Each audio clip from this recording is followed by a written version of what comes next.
Baik, bismillahirrahmanirrahim. Assalamualaikum warahmatullahi wabarakatuh dan selamat malam. Perkenalkan kami dari kelompok 2 akan memaparkan hasil diskusi kami mengenai wawasan Nusantara sebagai satu kesatuan politik. Sebelumnya, perkenalkan nama saya Alia Mutahira Mahdi dengan NIM H011241068.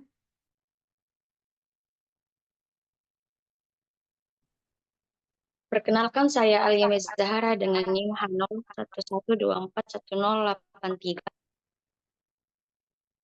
Saya Mirna Delia dengan NIM K0112411107. Saya Nuranisa dengan NIM H011241073. Saya Safa Mulia Paji dengan NIM H0112411063.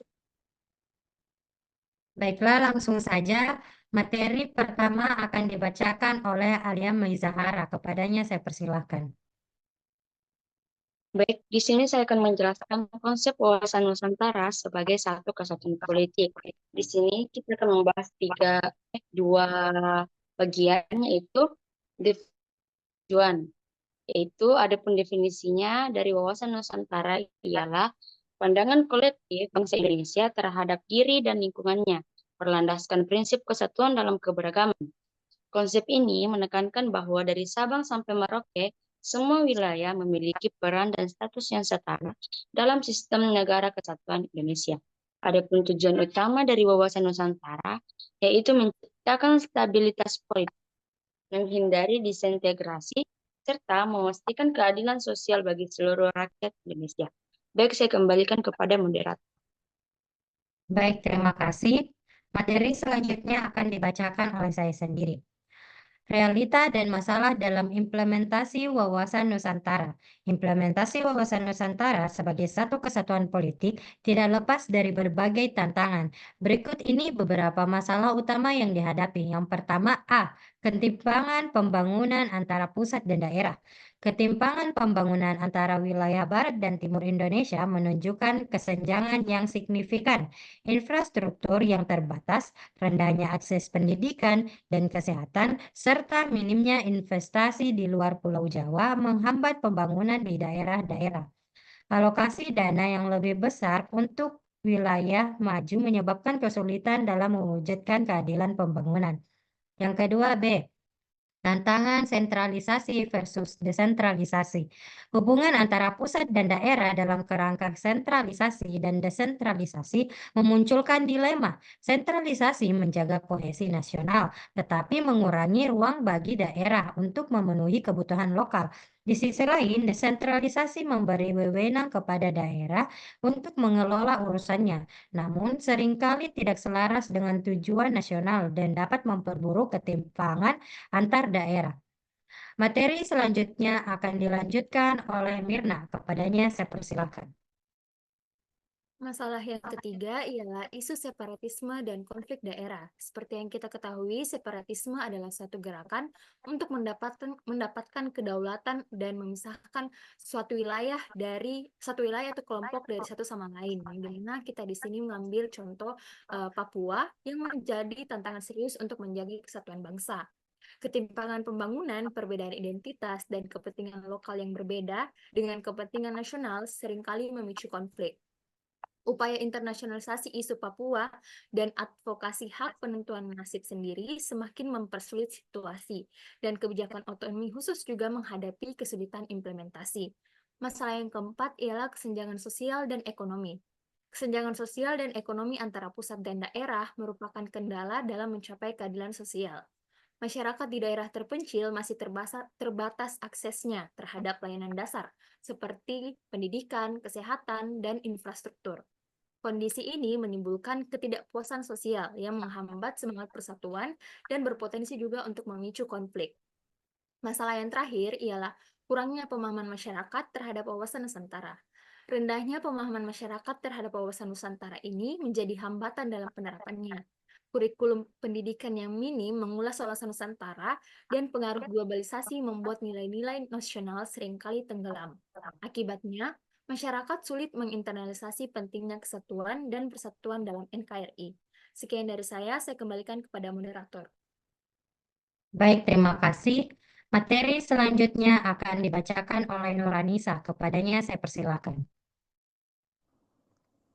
Baik, selanjutnya saya akan membawakan materi terkait solusi untuk mengatasi permasalahan dalam pewawasan Nusantara.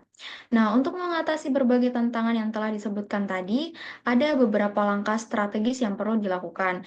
Di antaranya itu yang pertama ada pemerataan pembangunan dan infrastruktur, di mana pemerintah perlu mengalokasikan dana dan sumber daya yang lebih adil untuk daerah-daerah tertinggal.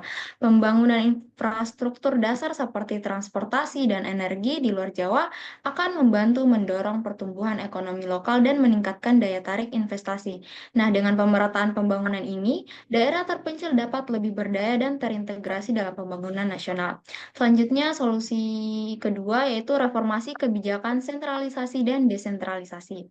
Keseimbangan antara sentralisasi dan desentralisasi dengan meningkatkan koordinasi antara pemerintah pusat dan daerah. Kebijakan yang memperhatikan kepentingan lokal sekaligus menjaga kesatuan nasional akan membantu menciptakan keharmonisan dan meningkatkan stabilitas. Jadi, pemerintah pusat harus mendukung kebutuhan daerah tanpa mengabaikan kepentingan nasional. Sekian dari saya kembalikan ke moderator. Baik, terima kasih. Materi terakhir akan dibacakan oleh Safwa. Kepadanya saya persilakan. Baik, terima kasih atas kesempatan yang diberikan. Di sini saya akan melanjutkan materi tentang solusi untuk mengatasi permasalahan dalam wawasan Nusantara. Poin berikutnya yaitu pendekatan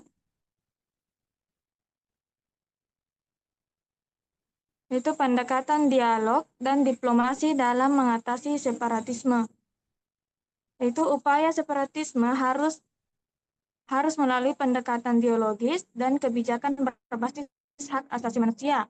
Pemerintah perlu merangkul masyarakat di daerah konflik, mendengarkan aspirasi mereka, serta meningkatkan akses mereka terhadap pembangunan dan hak-hak dasar.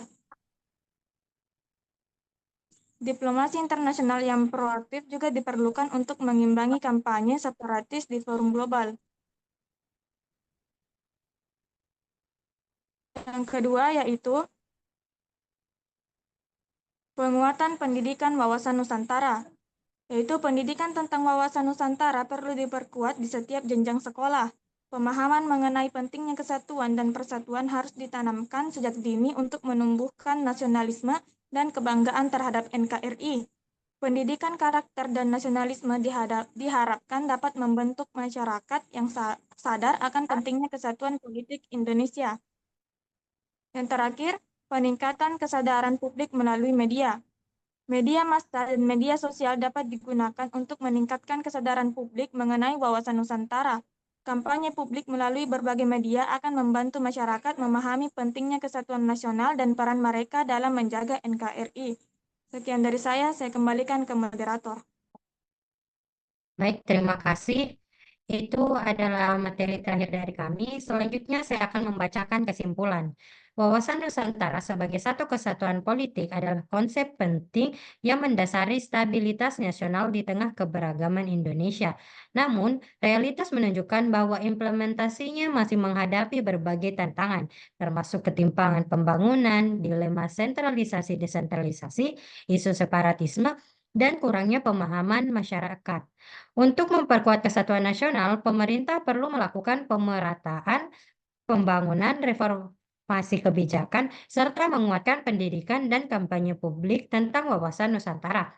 Dengan langkah-langkah tersebut, diharapkan wawasan Nusantara dapat diterapkan secara optimal, menciptakan masyarakat Indonesia yang bersatu dalam keberagaman. Baiklah, itu saja dari kami. Kurang dan lebihnya mohon dimaafkan. Wabillahi taufiq wal hidayah. Wassalamualaikum warahmatullahi wabarakatuh.